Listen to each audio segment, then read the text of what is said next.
প্রায় ১.৫ যুগ ধরে আমাদের জনগণ ভোটাধিকার থেকে বঞ্চিত ছিলেন।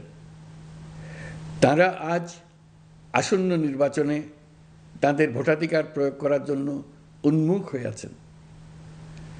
আগামী ফেব্রুয়ারিতে সুষ্ঠু নির্বাচন অনুষ্ঠানের বিষয়ে অভ্যুত্থানের সপক্ষের রাজনৈতিক দলগুলোকে অবশ্যই ঐক্যবদ্ধ থাকতে হবে।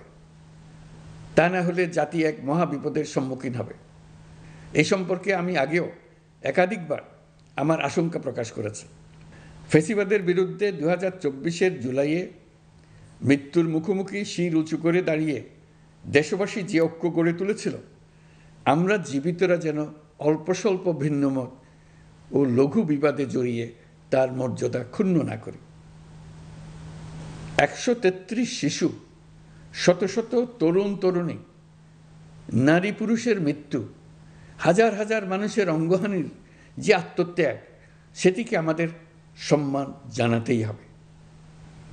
দেশের আপামর জনগণ সামান্য যা চায় তা হচ্ছে এই অগণিত হতাহতের স্মৃতির প্রতি শ্রদ্ধা জানিয়ে আমরা সবাই যেন ভিন্ন মতের প্রতি সহিষ্ণুতা দেখাই, দলীয় স্বার্থ অতিক্রম করে সম্মিলিত আকাঙ্ক্ষা ও জাতীয় চাওয়াকে ঊর্ধ্বে তুলে ধরি। তাই আমি আশা করি আমাদের এই সিদ্ধান্ত জাতির বৃহত্তর স্বার্থে রাজনৈতিক দলগুলো মেনে নেবে। একটি উৎসবমুখর জাতীয় নির্বাচনের দিকে জাতি এগিয়ে যাবে।